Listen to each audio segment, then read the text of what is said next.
Biology का chapter 1 जैव प्रक्रम का ऑब्जेक्टिव क्वेश्चन एंड आंसर। तो आइए आज के क्वेश्चन पे चलते हैं। आज का क्वेश्चन है कि रक्त का थक्का बनाने में सहायक होता है, तो रक्त को थक्का बनाने में कौन सहायक होता है? तो ऑप्शन नंबर सी है जो कि रक्त विषाणु है। क्योंकि रक्त को थक्का बनाने में कौन सहायक होता है? तो रक्त विषाणु। नेक्स्ट क्वेश्चन है पाचन क्रिया पूर्ण होती है, तो पाचन क्रिया कहाँ पूर्ण होती है? तो पाचन क्रिया पूर्ण होती है हमारी छोटी आंत में। कहाँ पर होती है? तो छोटी आंत में होती है। Option number C. Next question है छोटी आंत की दीवार में पाई जाने वाली ग्रंथियों के स्राव को क्या कहते हैं? कड़े की छोटी आंत की दीवार में पाई जाने वाली ग्रंथियों के स्राव को क्या कहते हैं? तो क्या कहते हैं? तो ए और बी यानी कि आपका आंतरस और आंतरस और आपका सकस एंट्रिकस कहते हैं। सकस एंट्रिकस और आंतरस कहते हैं। तो मेरा ऑप्शन नंबर क्या हो जाएगा? तो ऑप्शन नंबर डी हो जाएगा राइट आंसर। फिर देखेंगे नेक्स्ट क्वेश्चन। तो हमारा नेक्स्ट क्वेश्चन है एक वयस्क के मनुष्य दांत होते हैं। एक वयस्क मनुष्य के दांत होते हैं। तो एक वयस्क मनुष्य के कितने दांत होते हैं? तो 32 दांत होते हैं। कितने होते हैं? तो 32। Option number C is right answer. Next question 5 नंबर मछली के हृदय में कोष्ठकों की संख्या कितनी होती है? तो मछली के हृदय में कोष्ठकों की संख्या होती है 2। Option number A is right answer. हमारा नेक्स्ट क्वेश्चन है 6 नंबर कि स्वाद कलियाँ पाई जाती हैं। तो स्वाद कलियाँ कहाँ पाई जाती हैं? तो स्वाद कलियाँ पाई जाती है हमारी जीभ के ऊपरी सतह पर। Option number B is right answer. हमारा नेक्स्ट क्वेश्चन है 7 नंबर अमाशय के अग्रभाग को क्या कहते हैं? तो अमाशय के अग्रभाग को हम क्या कहते हैं? तो कार्डियक कहते हैं, जो कि हमारा ऑप्शन नंबर सी में है। क्या बोलते हैं? तो कार्डियक बोलते हैं। नेक्स्ट क्वेश्चन देखेंगे हमारा 8 नंबर। हमारा नेक्स्ट क्वेश्चन है 8 नंबर मुख गुहा का पिछला भाग कहलाता है। तो मुख गुहा का पिछला भाग क्या कहलाता है? तो मुख गुहा का पिछला भाग ग्रसनी कहलाता है, जो कि ऑप्शन नंबर ए में दिया हुआ है। तो option number A is right answer. हमारा नेक्स्ट क्वेश्चन है 9 नंबर निम्नलिखित में कौन सजीव के मुख्य लक्षण है? कह रहे कि निम्नलिखित में से कौन सजीव के मुख्य लक्षण है? तो सजीव का मुख्य लक्षण क्या हो सकता है? वही ना जीवित हो सकते हैं जो सांस लेता है। तो क्या हो सकता है? इसको हम कह सकते हैं श्वसन कह सकते हैं, जो कि जो सांस लेता है वो जीवित होता है। तो श्वसन इज राइट आंसर। हमारा 10 नंबर क्वेश्चन है कि छोटी आंत एवं बड़ी आंत के जोड़ पर पाई जाने वाली एक छोटी नलीनुमा रचना को क्या कहते हैं? कड़ाई की छोटी आंत एवं बड़ी आंत के जोड़ पर पाई जाने वाली एक छोटी और नलीनुमा रचना को क्या कहते हैं? तो हम सिक्कम कहते हैं। क्या बोलते हैं? तो सिक्कम कहते हैं। छोटी आंत और बड़ी आंत के मध्य में पाई जाती है। क्या बोलती हैं? तो सिक्कम होती है। ठीक है, तो option A is right answer. हमारा क्वेश्चन है छोटी आंत में भोजन के पाचन में निम्नलिखित में से किस रस की भूमिका होती है? कह रहा है कि छोटी आंत में भोजन के पाचन में निम्नलिखित में से किस रस की भूमिका होती है? तो हमारा इनमें से सभी हो जाएगा। कौन कौन? तो पित्त रस हो जाएगा, अग्नाशयी रस और आंत्र रस, यानी कि हमारा इसका राइट आंसर हो जाएगा डी ऑल ऑफ दिस, जिसे हम डी नंबर हो जाएगा। ठीक, नेक्स्ट क्वेश्चन देखते हैं। तो हमारा नेक्स्ट क्वेश्चन है अमाशय में अधपचे भोजन के लेई की तरह के स्वरूप को क्या कहते हैं? करके अमाशय में अधपचे लेई के तरह स्वरूप को क्या बोलते हैं? तो अधपचे भोजन में आधा पचता है उसे हम क्या बोलते हैं? कायम पच कहते हैं। क्या बोलते हैं उसको? कायम। Option A is right answer. Next देखेंगे हमारा नेक्स्ट क्वेश्चन है 13 नंबर निम्नलिखित में कौन एमिनो अम्ल के विखंडन से बनता है?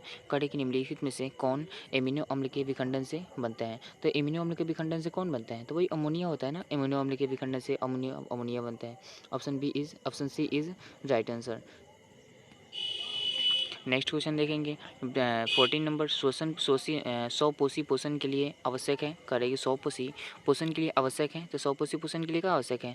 सही बात है। स्वपोषी पोषण यानी कि जो भोजन स्वयं अपना बना सके, तो क्या हो सकता है? क्लोरोफिल है, सूर्य का प्रकाश है, एंड जल एवं कार्बन डाइऑक्साइड है।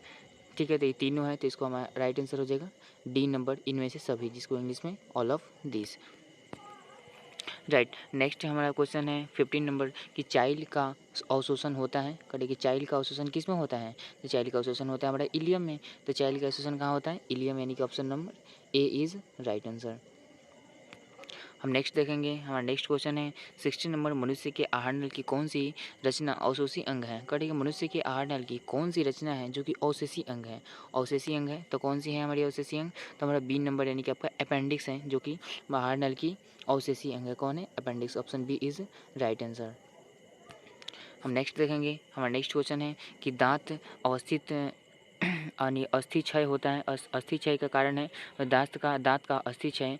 कारण क्या क्यों होता है दांत का अस्थि क्षय? तो होता है आपका किसके कारण? तब जैसे मीठी चीज़ों का खाना, मीठी चीज़ खा लिए और उसके बाद हम मुँह अच्छी तरह से न धोए, इसी कारण होता है। या फिर बैक्टीरिया द्वारा अम्ल निर्माण में होता है, या फिर दांतों की सफाई न करना अच्छे से, इसी कारण हो सकता है का दांतों का अस्थि क्षय कारण हो सकता है। तो ऑल ऑफ दीज मेरा आंसर हो जाएगा डी नंबर। ठीक है।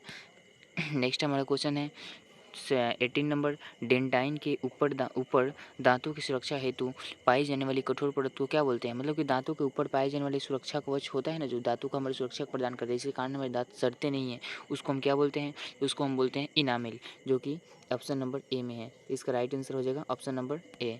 नेक्स्ट देखेंगे, हमारा क्वेश्चन नंबर है 19, जो कि कह रहा है कि पैरामीशियम में भोजन का अंतर्ग्रहण होता है। करके पैरामीशियम में भोजन का अंतर्ग्रहण कैसे होता है? तो पैरामीशियम में भोजन का अंतर्ग्रहण होता है आपका कोशिका मुख द्वारा होता है। किसी के द्वारा होता है? तो कोशिका मुख द्वारा होता है, जो कि ऑप्शन नंबर बी में दिया हुआ है। Option number B is right answer. Next हम देखेंगे 20 नंबर क्वेश्चन। प्रकाश संश्लेषी इकाई है। करेंगे प्रकाश संश्लेषी इकाई है क्या है? तो प्रकाश संश्लेषी इकाई है हमारा क्या है? तो एक क्लोरोफिल है। मतलब क्लोरोफिल के कारण ही ना पौधों का रंग हरा होता है। तो वही मेरा क्या हो गया? प्रकाश संश्लेषण इकाई है।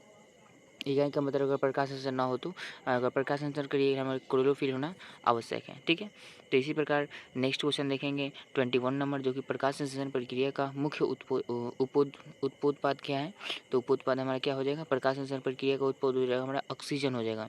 मतलब कि ऑक्सीजन का उपोत्पाद का मतलब हुआ कि क्रिया में जब प्रकाश संश्लेषण क्रिया करता है तो वो ऑक्सीजन कार्बन डाइऑक्साइड को ग्रहण करता है और ऑक्सीजन को उपोत्पाद के रूप में त्याग देता है, मतलब कि छोड़ता है, तो उसे हम उपोत्पाद कहते हैं। मतलब कि कौन सा यानी कि ऑक्सीजन यानी कि गैस को वो रिलीज करता है, छोड़ता है, तो कौन सा हो जाएगा आपका? ऑक्सीजन हो जाएगा, जो कि ऑप्शन नंबर बी में है। तो option number B is right answer. Next हम देखेंगे पैरामीशियम में पाई जाने वाली पोषण विधि को क्या कहते हैं? करेंगे पैरामीशियम में पाई जाने वाली पोषण की विधि को हम क्या बोलते हैं? तो पैरामीशियम में पाई जाने वाली पोषण विधि को हम प्राणिसंभोजी कहते हैं। क्या कहते हैं? प्राणिसम कहते हैं। Option number D is right answer. Next देखेंगे हम, हमारा नेक्स्ट क्वेश्चन है तो 23 नंबर, निम्नलिखित में से में किसी प्रकाश संश्लेषी अंग कहते हैं? तो प्रकाश संश्लेषी अंग किसे कहते हैं? तो हरित लवक, जिसे हम क्लोरोफिल या फिर क्लोरोप्लास्ट भी बोलते हैं। Option D is right answer. Next हम देखेंगे 24 नंबर, निम्नलिखित में जठर ग्रंथि की कौन सी कोशिका को हाइड्रोक्लोरिक अम्ल का स्राव करती है? करेक्ट। निम्नलिखित में जठर ग्रंथि की कौन सी कोशिका हाइड्रोक्लोरिक अम्ल का स्राव करती है? तो जठर ग्रंथि का कौन सा यानी कौन सी ग्रंथि करती है? तो कौन सी करती है? तो आपका भीतीय कोशिका करती है। कौन करती है? भीतीय कोशिका, जो कि हमारा ऑप्शन नंबर बी ए में दिया हुआ है। ऑप्शन नंबर ए में दिया हुआ है, क्या हो जाएगा? भीतीय कोशिका। Option A is right answer. Next हम देखेंगे 25 नंबर क्वेश्चन, मनुष्य के मुख गुहा में कितनी जोड़ी लाड ग्रंथियाँ पाई जाती हैं? ये तो हर बच्चे को पता होगा, नॉर्मल सा क्वेश्चन है। मतलब कितनी जोड़ी लाड ग्रंथियाँ पाई जाती हैं? तो 3 जोड़ी पाई जाती हैं, जो कि ऑप्शन नंबर हमारा सी में दिया हुआ है। ठीक है, तो option C is right answer. Next हम देखेंगे, हमारा नेक्स्ट है क्या? तो नेक्स्ट है हमारा 26 नंबर क्वेश्चन कि इनमें कौन सी रचना द्वारा अमीबा में भोजन का अंतर्ग्रहण होता है? करें कि इनमें कौन सी रचना द्वारा अमीबा में भोजन का अंतर्ग्रहण होता है? तो किसके कारण होता है? ऑप्शन ए, मतलब कि कुटपाद के द्वारा होता है। किसके कारण होता है? तो कुटपाद, मतलब कि अपना पैरों के द्वारा वो भोजन का ग्रहण करते हैं। ठीक है।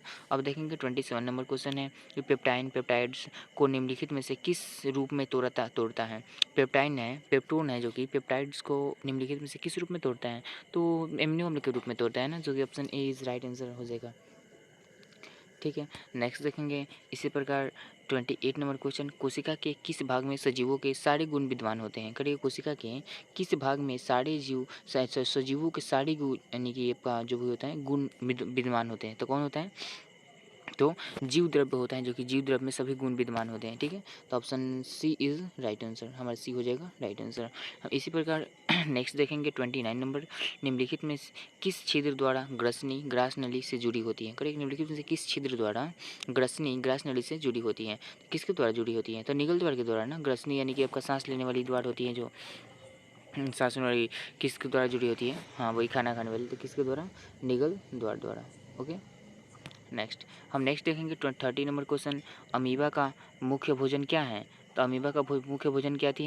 तो आपका शैवाल के टुकड़े हो गए, यानी छोटे छोटे टुकड़े हो गए, या फिर डायटम एवं एक कोशिकीय जीव हो गए, या फिर बैक्टीरिया। ये सब यानी कि जितने भी होते हैं छोटे छोटे उत्पाद वगैरह, यानी छोटे छोटे आपका कोशिका हो गया, या कोशिकीय हो गया, बैक्टीरिया हो गया, शैवाल के टुकड़े, ये सब हमारा हो जाएगा तो इसमें कौन हो जाएगा, option D is right answer. ठीक है, तो इसी प्रकार के क्वेश्चंस पाने के लिए हमारे चैनल से आज ही जुड़े, लाइक शेयर एंड सब्सक्राइब ज़रूर करें। थैंक यू, धन्यवाद।